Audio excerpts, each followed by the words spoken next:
Testing, testing. 1, 2, 3.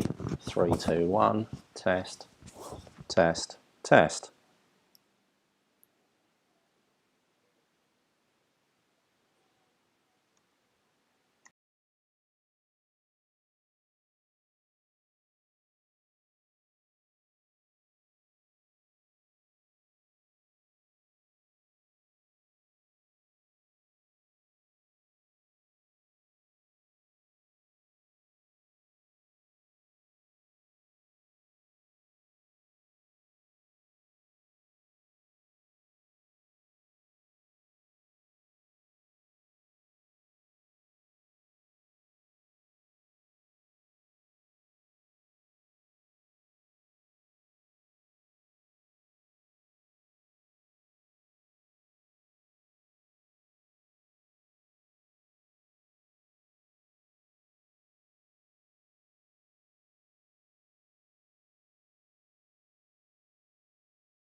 Testing, testing. 1, 2, 3. 3, 2, 1. Test, test, test.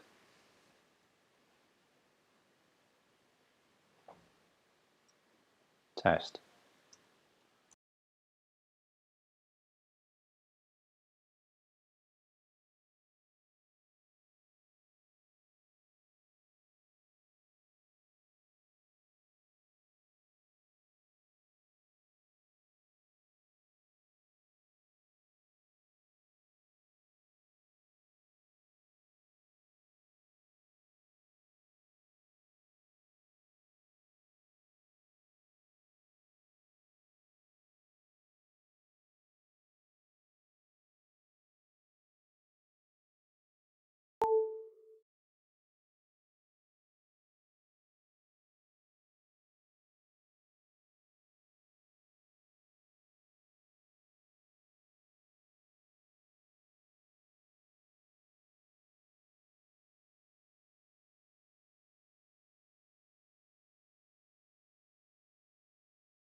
Okay, evening everybody. I hope you're all well. I've added a little reminder here, so I'm not going to say anything further about that. Other announcements. So I'm running, as if you're not aware, I'm running a 6-week mindfulness course starting on Tuesday the 14th. We just check that I got that date right. Yes, that's right. And that's Tuesday evenings, 7 to 9:30 p.m. London time. Everybody's welcome, but you will need to enroll, and so you'll need to contact me to be enrolled, and I'll send you the information and take you through the enrolment process. I have to be selective of the students that I teach on the course, on the 6-week course. Okay, evening everybody. I hope you're all well. And I certainly hope that I've added a little reminder here, live up to your expectations. So I'm not going to say anything further about that. So the other thing that I'm doing is on Monday at 6:30 p.m. I'm running, as if you're not aware, whoops. So you may have had a bit of an audio blast there. Sorry if that's the case. Monday at 6:30 p.m.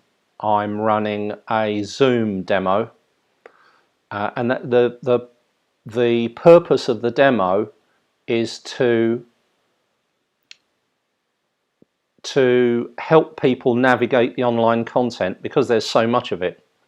So we've got a lot of free content. There's the podcasts, there's these regular meditation classes, and then in the courses you've got the 2020 meditation course, and there's a lot of content in there, a lot of videos and so on, and units, training units.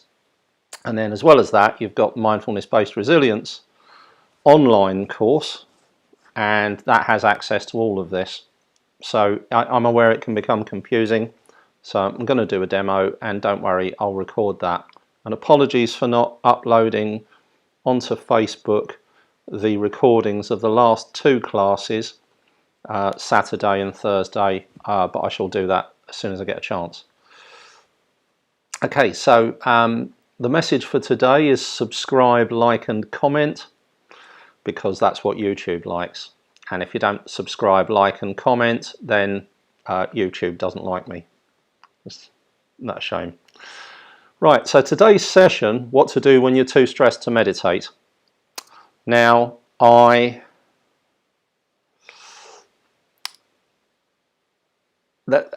it doesn't matter who you are. You could be the absolute world guru at meditation. At some point, you're going to encounter a situation where your stress, generally it's stress, physical stress, intervenes in your capacity to maintain your regular meditation practice. And what we need is to know what to do when that happens. I mean, what's the point of actually having a practice that's pretty much focused on things like stress and worry and anxiety and so on, if when the stress becomes too great you can't do that thing? And so that's what I'm going to cover today. We need to understand what the relationship is between meditation and mindfulness and stress. There's a lot of rather optimistic perspective in this area. The benefits to your stress levels are incremental and build up over time. They're noticeable in scientific studies, but the fact is the level at which people's stress is reduced in a scientific study is not a level that they would actually notice. These are two fundamentally different things. You know, scientists are able to measure things like your cortisol level and your working memory and your heart rate and your blood pressure, but you're not. And so our experience of stress, and the same with everything else, with worry and anxiety and so on, is entirely subjective. And the consequence is that there's a sense that actually, we're not really benefiting.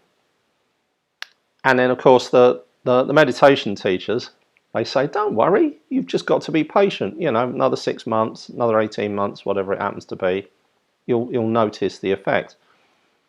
And that's true. But so there's a problem for people starting off in that one of the things that happens is they actually feel worse. And you feel worse because what's happening is you're reconnecting with your physiology and you're noticing how stressed you really are. Because the modern prescription for stress, unless they give you pills or send you off to a psychotherapist, the other prescription is distraction, escapism, comfort and pleasure. And so if you can indulge in that, what happens, you've got these two systems operating. One's the distraction, escapism, comfort and pleasure system. And there's a whole load of chemicals involved with that, serotonin and so on and so forth. And there's then dopamine, but dopamine, also you get dopamine during stress as well. A lot of this is misunderstood. But then the other side of the scale is the stress, cortisol. You've only got one attention. So let's say you're physically stressed, you're worried, and you're anxious. You've got this anxiety, and you do something to distract yourself. What's happened is here's the stress, and the more luxurious or exciting the experience, notice what's happening is that your attention then becomes drawn to that. And then when it's over, the anxiety comes back again, you see. Now the thing is if you're doing that, if that's how you're coping with your stress or you're going to do exercise, I'm not knocking exercise, it's a great thing. But as a way to resolve chronic stress, that's exactly what happens. You go out, you exercise, you get back, you've done a good run, you've lifted some heavy weights, you feel great. But then the next morning, there you are, back in the mill again, and actually the great feeling goes away. So the thing is, what happens then is if you start meditating, firstly there's an expectation that your meditation will replace all of this activities that you've been engaging in to distract yourself from how you feel. And it doesn't actually do that. What it does is the opposite, which is you become more aware of your body. And that's where it's all happening. So basically, you yet again, meditation teachers give you the opposite of what you want. You're stressed out, you want to feel better. So what happens is you start meditating, and real meditation, like the sort of thing that I teach. And you start noticing your physiology more, and so you actually become more uncomfortable. Your life's overwhelmed, and we give you yet another thing to do. And you're sick to death of your busy mind, and there you are listening to it. And you notice how busy your mind is, you notice how stressed out you are, you notice how anxious you really are. So what often happens is people give up because they've made an assumption that what this is something that will make them feel better. Or they slide into the kind of guided visualization leisure meditations that are so popular, where you're listening to some sonorous sound and you've got a sonorous voice, and you're transported to the beach, and you're walking along and your feet are in the sand and the sand's between your toes and everything's wonderful again. And at the end of the day, that's just a distraction, really, because you've still got all of this stuff going on. So once you start meditating, you become more connected to your body. It's a thing called interoception.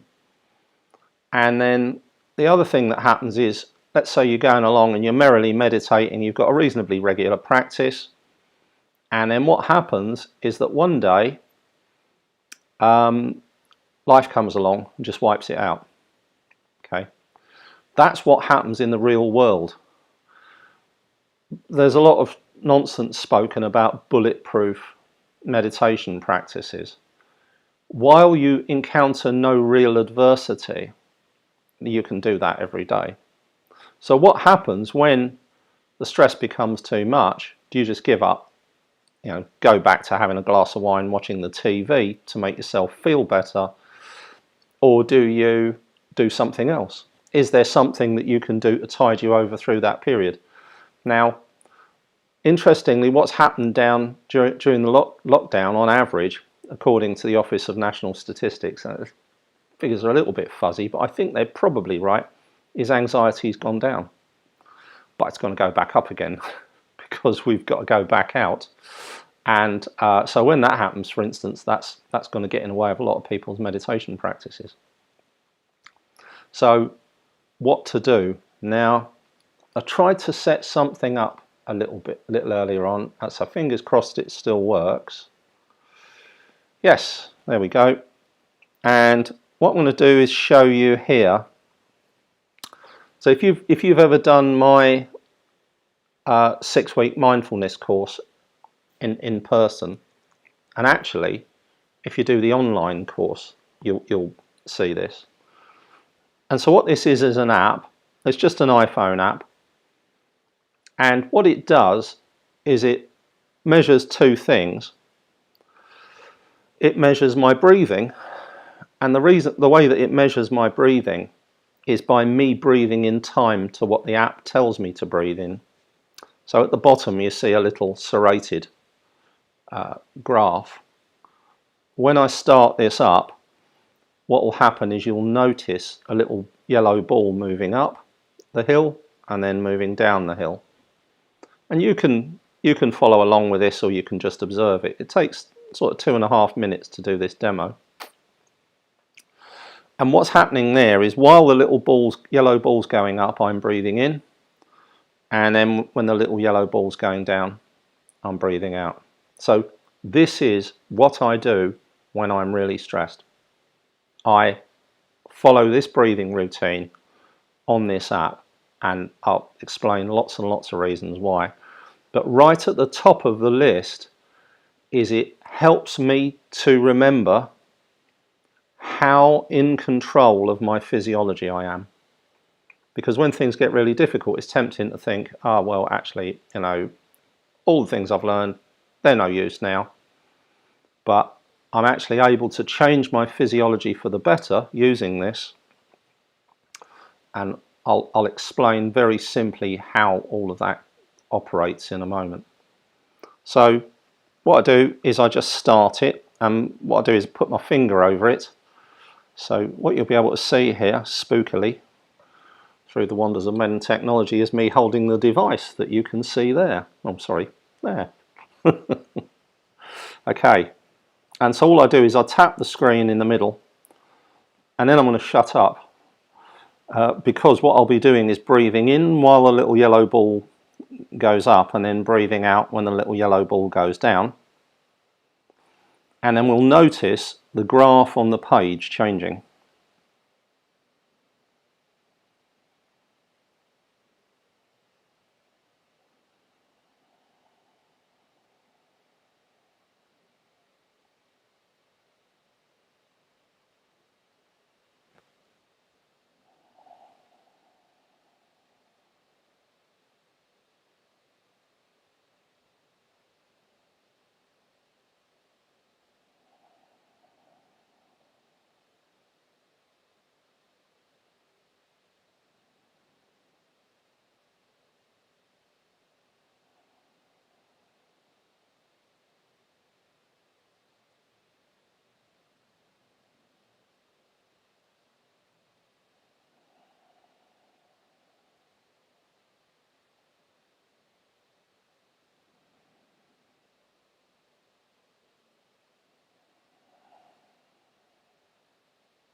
Okay, so what I've done is tap the screen again there.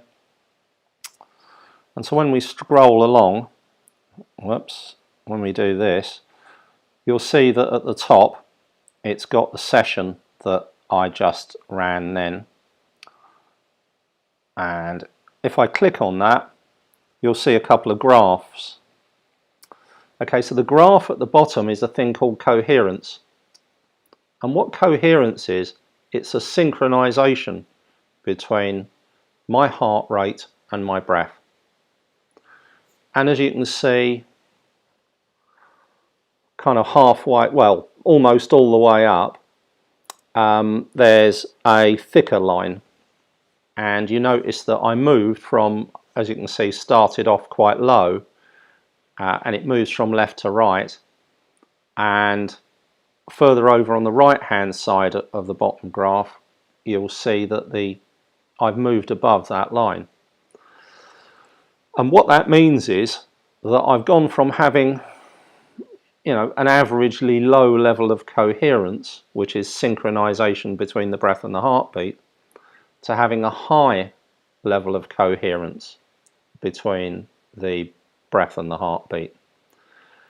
What happens when you're breathing in, the body's in stress mode. When you're breathing out, it's in relaxation mode.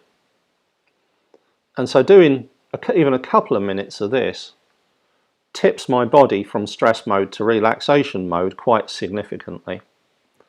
And it also increases this coherence, and the coherence is correlated with a lot of beneficial health outcomes, physical and psychological health outcomes. So if you measure people as they go through their day, people with higher coherence have better physical and mental health outcomes. So the coherence benefits me. The other thing that's happening, so if we go back to have a look at the coherence graph itself, at the bottom you'll see that the out breath is longer than the in breath. So it's 50% longer than the in breath. So what you're looking at is the amount of time that my body's in stress mode and the amount of time that it's in relaxation mode. So it spends 4 seconds in stress mode because that's the timing on this, and it spends 6 seconds in relaxation mode. So what normally happens with stress, it's a one-way ratchet. It goes up, click, click, click, up goes the ratchet.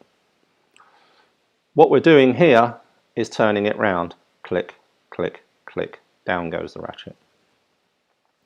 So we've got increased coherence, we've got a recognition that we're able to change our physiology, which we need to be continually reminded of, otherwise it will slip away and we'll think, oh, this is no good for me, I'm actually not able to change anything. So coherence, the effect on your physiology that you're able to see when you do this, more relaxation and less stress. And as well as that, because you're breathing in for longer than you're breathing out, what happens is your O2 CO2 transfer, which is one of the key thing called a homeostatic balance.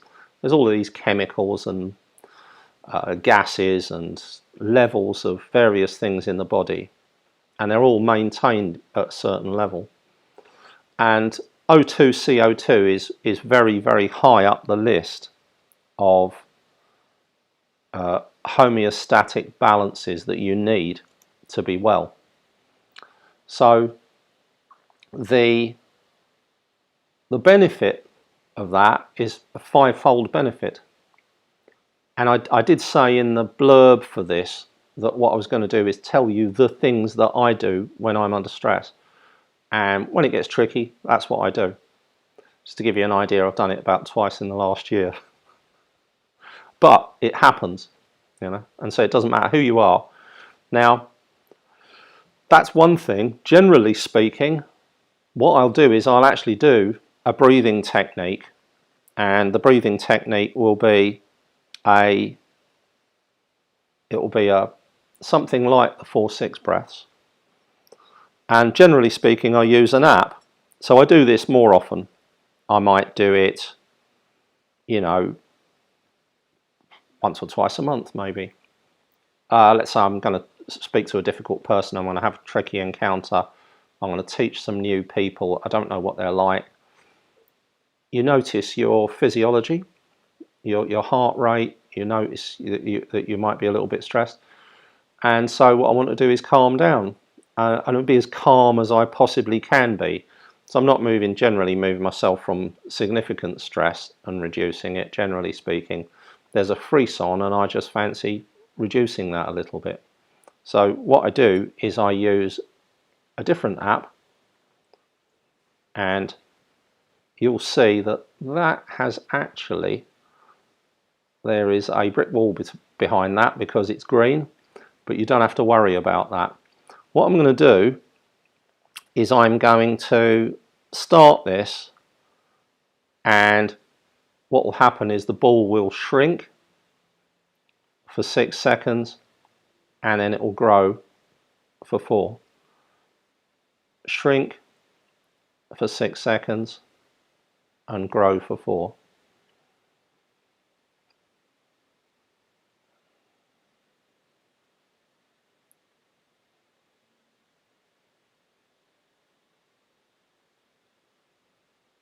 And what we're doing there, when we follow that, is what I did when I was using that app. And this is free. You can get this on iPhone, you can get it on Android. Just letting the breath out. And the way to, the things to do to get the best benefit from this is when you breathe in, you're breathing in like a wave. When you're breathing out, you're breathing out like a wave. So if you make this audible, it actually sounds like waves on a beach.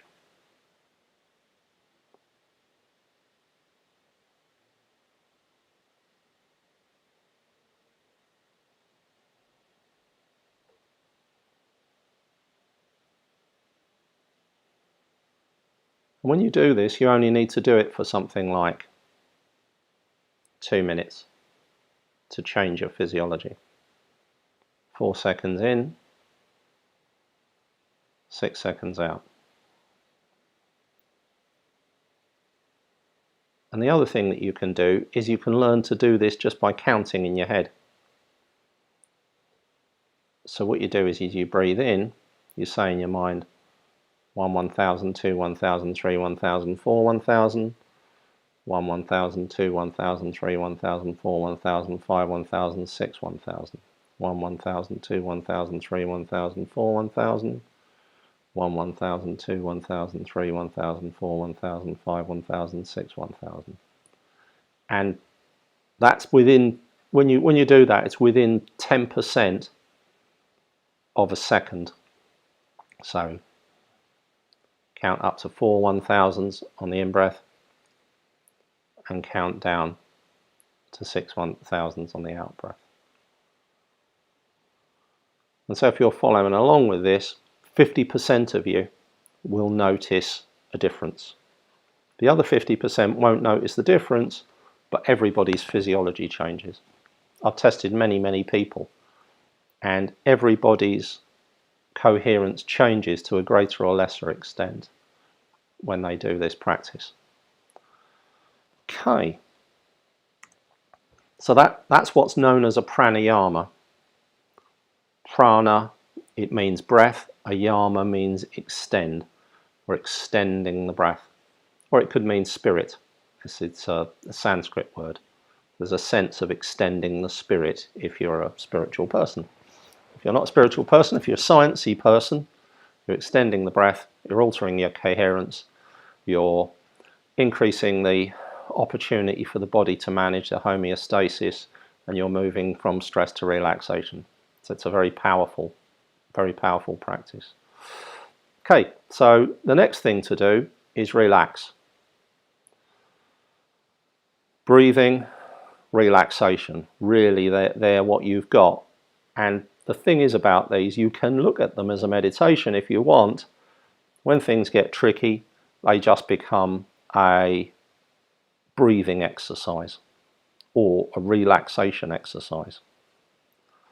Okay, so relaxation, thanks for the like.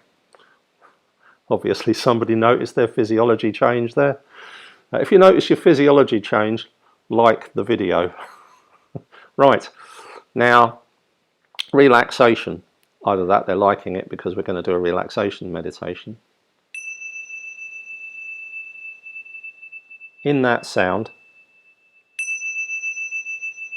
there are many things. Stress is not one of them.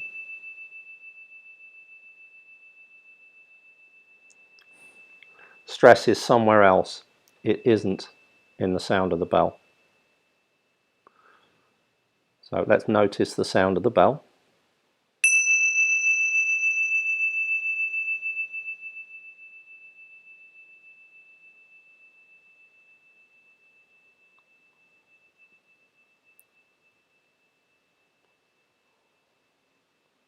What else isn't in there? Worry, anxiety, doubt, shame, guilt, fear, resentment. None of that. All there is the present moment, moving through time.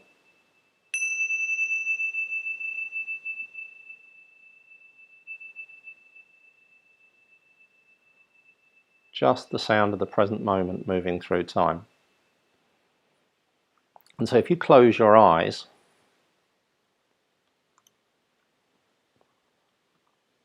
and notice the breath, if you're going to do a meditation when you're under stress, let's say you manage to calm yourself down enough to do a meditation, the place to start is noticing the movement of the belly, the rising and falling of the belly.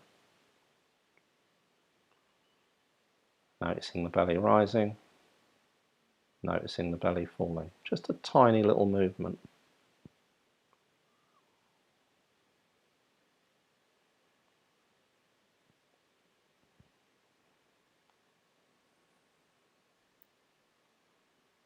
And a good place to start when you're stressed is relaxation. And to help you do that, I'm going to start off by relaxing the hands. And the way to do that is you just squeeze your hands, your fists, not too hard, but hard enough to know it. As you breathe in, release the hands. As you breathe out, squeeze the fists as you breathe in, release the hands as you breathe out. And notice the sensation in the hands. Notice how they feel.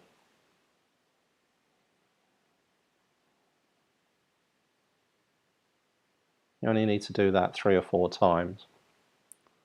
And then if you just place your thumbs and fingers very gently in connection, just so that you can feel it, so lightly that you could hold a cigarette paper between them. And then breathing in, breathing out, releasing the tension from the hands, releasing the tightness, tension, pressure and stress from the hands.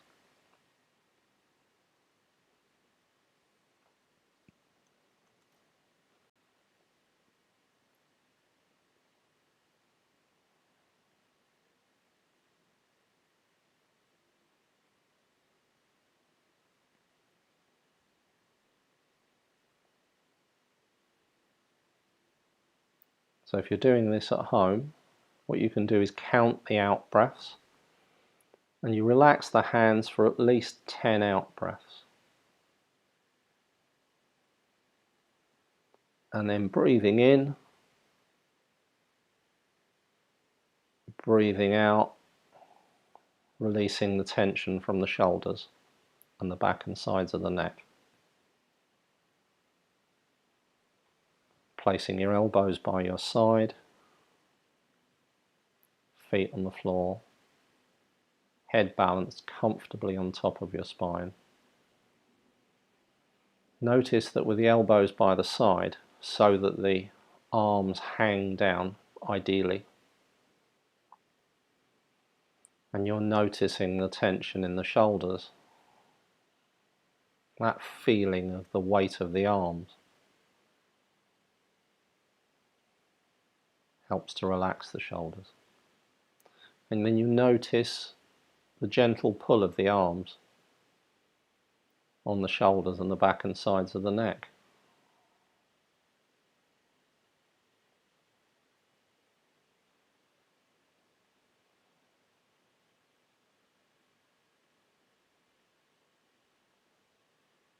Just letting that tension and tightness, pressure and stress out, all on the out breath. And then the same as with the hands,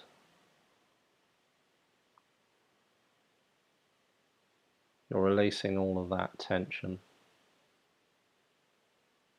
on the out breath. And now if you place your tongue up against the sharp part of your teeth, the bottom teeth, against the back of the top teeth, provided you don't have a cold. So the tongue's against the back of the top teeth and it can feel the sharp part of the bottom teeth. Breathing in normally, breathing out, releasing the tension from the mouth and lips, jaw and throat.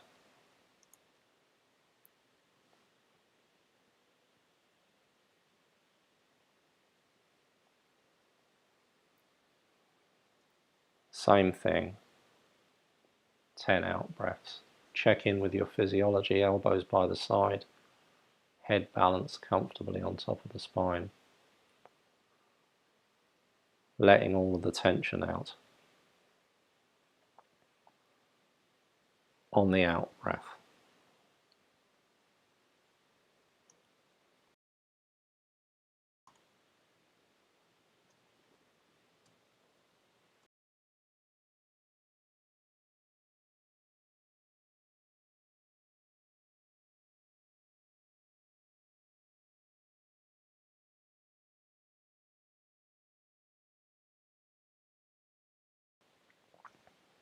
And then tongue still up against the sharp part of the bottom teeth. Breathing in normally. Breathing out, releasing the tension from the forehead, eyebrows, eyes and cheeks. All on the out breath again.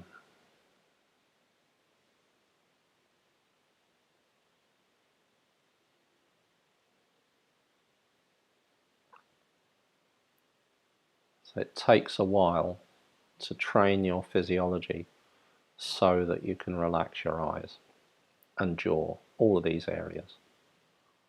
But it just needs practice. Just letting the tension and tightness, pressure and stress out of the forehead, eyebrows, eyes, cheeks. And then I'm going to move back down the body, starting with the forehead. Breathing in normally, bringing your attention to the space between the eyes. Breathing out, relaxing the forehead, eyebrows, eyes, cheeks.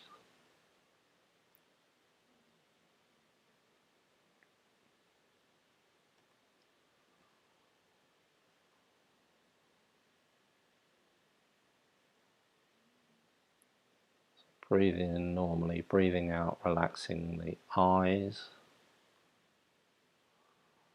Breathing in normally, breathing out, relaxing the mouth and lips, jaw and throat.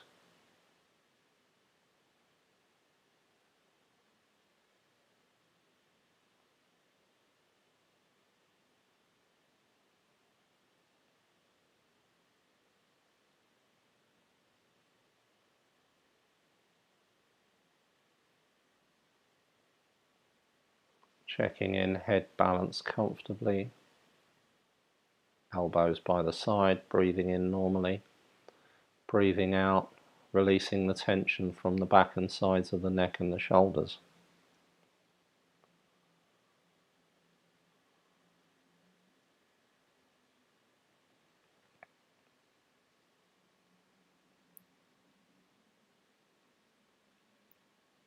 Again, breathing in normally, breathing out, releasing the tension from the hands.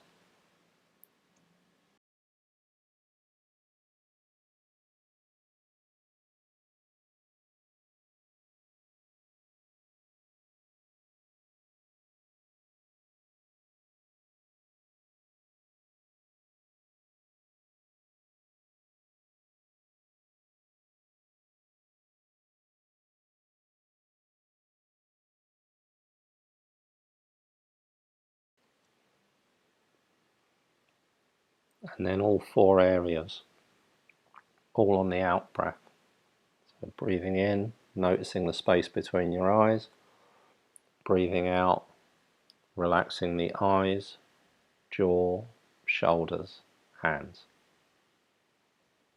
And if you want, you're imagining that wave of relaxation moving down through the body, torso, through your legs, through your feet, and into the floor.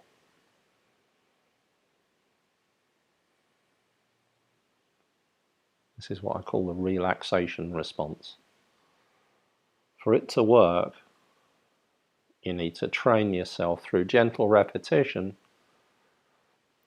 for your focus to move eyes, jaw, shoulders, hands, down through your feet and into the floor. Bring your attention to those places. And then back to noticing the tiny movement of the belly. Rising, falling, extending the out breath. Rising, falling. So you're extending the mantra. All the mantra is something we say in our mind, or we speak out loud or chant when we're meditating. Rising, falling.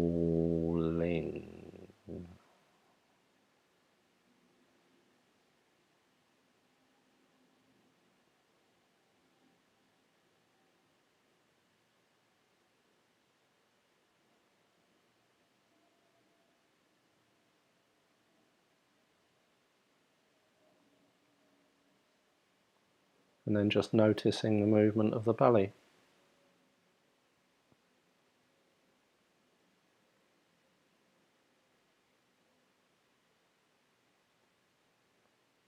Belly rising, belly falling.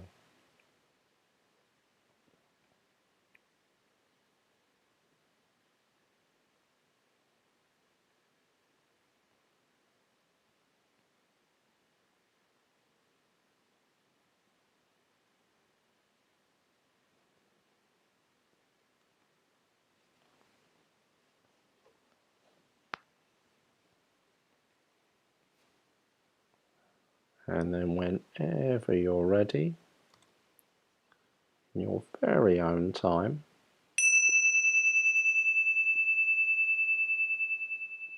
gently return your attention to your surroundings.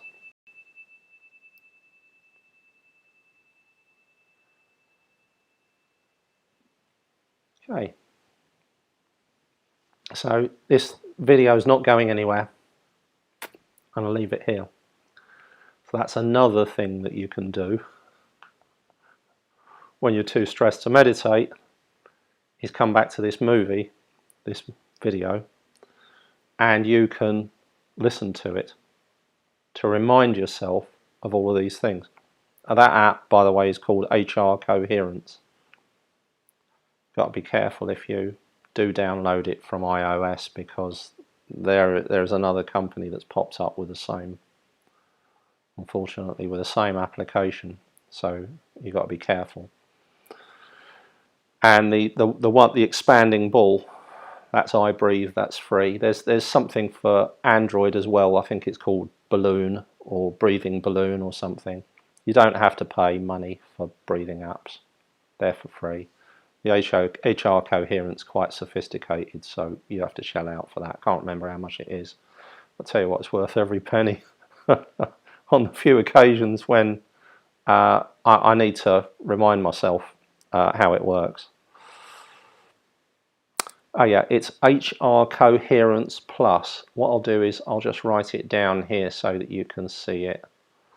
HR.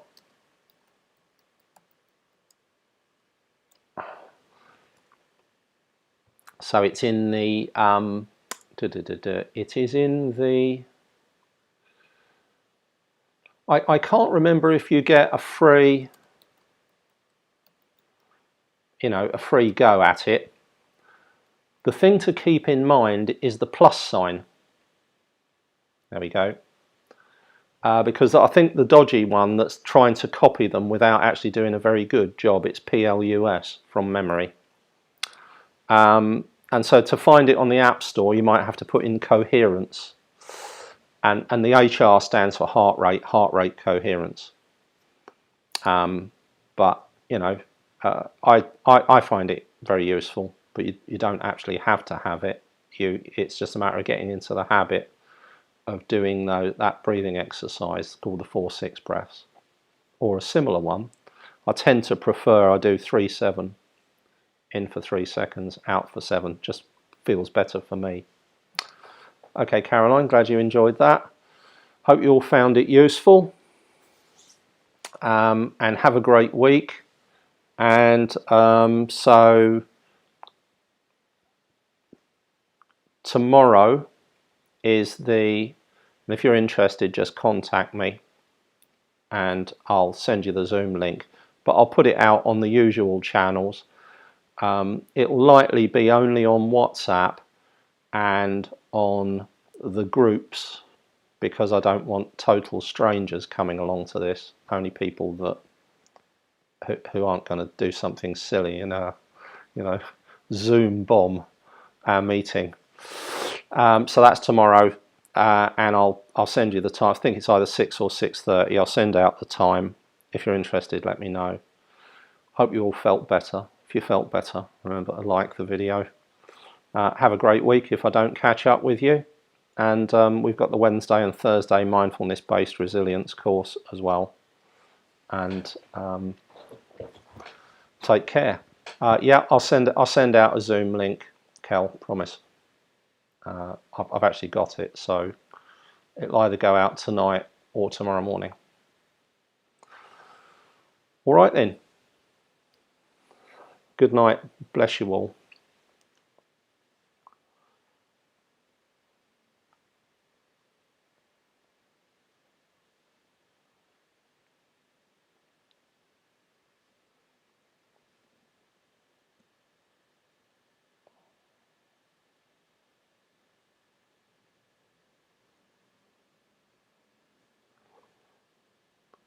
Contact me. You can contact me through my email address. So if you see that website there, 2020meditation.com, you can contact me through the website, or you can contact me via my email, which is robert@2020meditation.com. Yeah, and I don't tend to put my email in the details for the YouTube videos, but maybe I should start doing that actually. Okay. Right, that's it, I think. No more. If you get any more questions, you can either put them in the comments or send them to me directly. And what I'll do is I can answer them next week. Have a fantastic week, everyone.